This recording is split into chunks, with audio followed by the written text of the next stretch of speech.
Magandang araw mga kapatid. May isi-share lamang ako sa inyo. Ayon sa Biblia, ang tao ay nilikha ng Diyos na may katawan or body, kaluluwa or soul, at espiritu or spirit. Ito ay batay sa unang Tesalonica 5 verse 23. Naway lubusan kayong gawing banal na ang Diyos ang siyang nagbibigay ng kapayapaan at naway panatilihin niyang walang kapintasan ang inyong espiritu, kaluluwa at katawan hanggang sa pagdating ng ating Panginoong Hesukristo. Mga kapatid, ipinapakita ng talatang ito na may tatlong aspeto ang tao. Unang-una, yung body o katawan.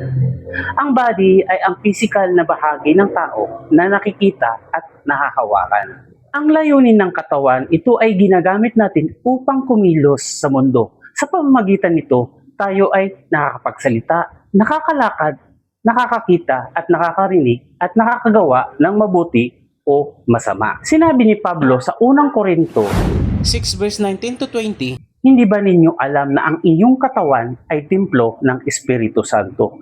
Kaya't gamitin ninyo ang iyong katawan upang magbigay luwalhati sa Diyos. Kaya ang katawan ay hindi lamang sisidlan, ito ay dapat gamitin sa paglilingkod sa Diyos. Pangalawa, soul, kaluluwa. Ang soul ang sentro ng iyong pagkatao o personalidad. Kabilang dito ang isipan or mind, damdamin or emotion, kalooban or pagpapasya or will. Halimbawa, kapag nag-iisip ka, soul ang gumagana. Kapag nalulungkot ka o natatawa ka, soul ang nakakaranas. Kapag pumipili ka kung susunod ka o hindi, soul ang nagpapasya.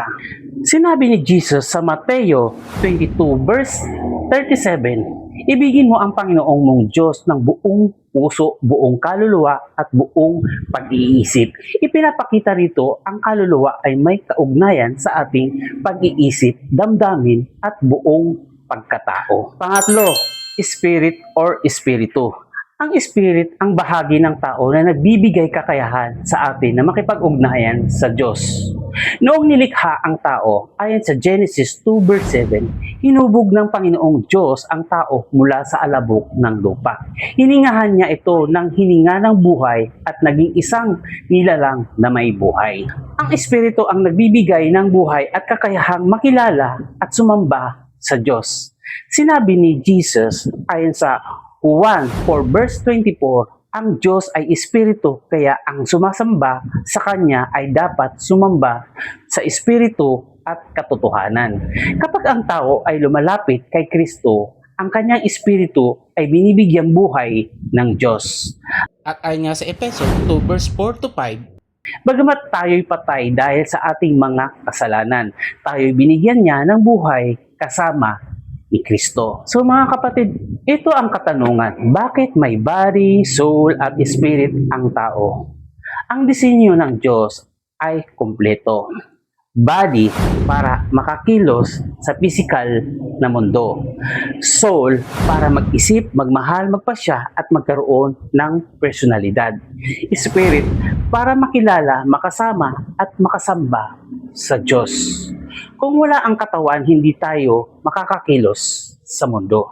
At kung wala namang kaluluwa, wala tayong sariling kamalayan, pag-iisip at damdamin. Kung wala naman ang espiritu, hindi natin mararanasan ang tunay na pakikipag-ugnayan sa Diyos. Mga kapatid, may isa pa akong katanungan. Ano ang nangyayari sa kamatayan?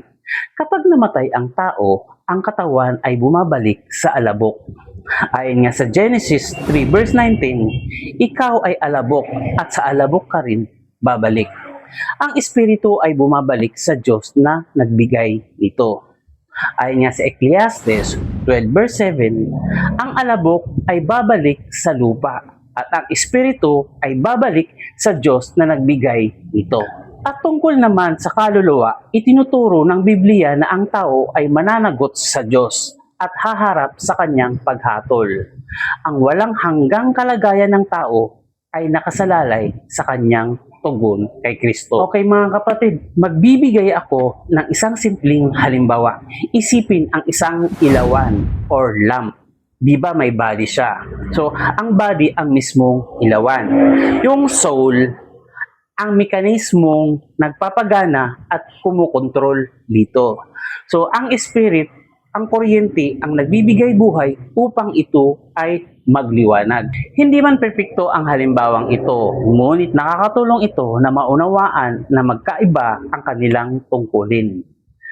Ang body or katawan, ang physical na bahagi ng ginagamit ng pamumuhay sa mundo. Ang soul or ang kaluluwa, ang sentro ng isip, damdamin, at pagpapasya ng iyong personalidad. Ang spirit or espiritu, ang bahagi ng tao na may kakayahang makipag-ugnayan at sumamba sa Diyos. Sa kabuuhan, nilikha tayo ng Diyos bilang isang buo. Katawan, kaluluwa at espiritu upang mamuhay sa mundo, magmahal at magpasya ng may pananagutan at higit sa lahat ang magkaroon ng buhay na relasyon sa Kanya sa pagmamahal ni Hesukristo. Mga kapatid, gusto ko lang linawin sa inyo na ang bawat tao ay may espiritu, ngunit hindi lahat ay may nanahang banal na espiritu. Ayon sa Biblia, lahat ng tao ay may espiritu dahil ito ay ibinigay ng Diyos sa paglikha sa tao. Ayon nga sa Ecclesiastes 12 verse 7, ang alabok ay babalik sa lupa at ang espiritu ay babalik sa Diyos na nagbigay nito. Ngunit ang banal na espiritu ay hindi automatikong nananahan sa bawat tao. Itinuturo ng bagong tipan na ang banal na espiritu ay ibinibigay sa mga sumasampalataya kay Hesukristo. Ayon nga sa Roma 8 verse 9, kung ang espiritu ng Diyos ay nananahan sa inyo, ang sino mang walang espiritu ni Kristo ay hindi kabilang sa Kanya. Mga kapatid, maaari bang malaman ng Biblia ng walang banal na espiritu? Oo, maaaring pag-aralan ng isang tao ang Biblia gamit ang kanyang isip or mind sa bahagi ng soul. Maaari siyang maging mahusay sa kasaysayan, wika o doktrina ng Biblia. Ngunit may pagkakaiba ang kaalaman or knowledge ng espiritual na pagkaunawa or spiritual understanding. Sabi ni Pablo sa unang Korinto 2 verse 14, ang taong hindi pinapatnubayan ng espiritu ay hindi tumatanggap ng mga bagay na mula sa espiritu ng Diyos, sapagkat ang mga ito ay nauunawaan lamang sa pamamagitan ng espiritu. Ibig sabihin, maaaring alam ng isang tao ang laman ng Biblia, ngunit hindi pa rin niya tunay na uuunawaan o tinatanggap ang mensahe nito sa parang nais ng Diyos. So, halimbawa sa Biblia, ang mga Pariseo at mga eskriba ay eksperto sa kasulatan. Kabisado nila ang kautusan. Ngunit nang dumating si Jesus, marami sa kanila ang hindi siya tinanggap. Sinabi ni Jesus sa Juan 5 verse 39 to 40, Sinasaliksik ninyo ang mga kasulatan. ngunit ayaw ninyong lumapit sa akin upang magkaroon kayo ng buhay. Ipinapakita nito na ang maraming kaalaman sa kasulatan ay hindi automatikong nangangahulugang ng tunay na pananampalataya. Ang soul at ang Holy Spirit, ang soul ay isip, damdamin at kalooban ang ginagamit natin sa pag-aaral, pagsusuri at pagpapasya. Ang banal na espiritu naman ay ang nagbibigay liwanag katotohanan na salita ng Diyos. Kumukumbinsi tungkol sa kasalanan, gumagabay sa katotohanan at unti-unting binabago ang buhay ng mananampalataya. Kaya hindi magkaaway ang soul at ang Holy Spirit. Sa halip, ginagamit ng banal na espiritu ang ating isip, puso upang maunawaan at maisabuhay ang salita ng Diyos. Sa kabuuhan, maaaring alam ng isang tao ang Biblia, ngunit hindi pa tunay na sumasampalataya kay Kristo.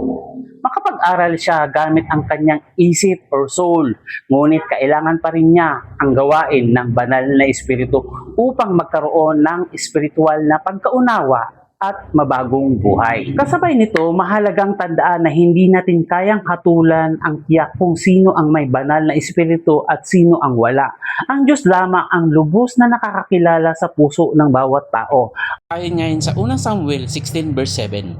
Ang tungkulin natin ay ipahayag ang ebanghelyo, hikayatin ang mga tao na lumapit kay Kristo at hayaan ang Diyos ang gumawa sa kanilang mga puso.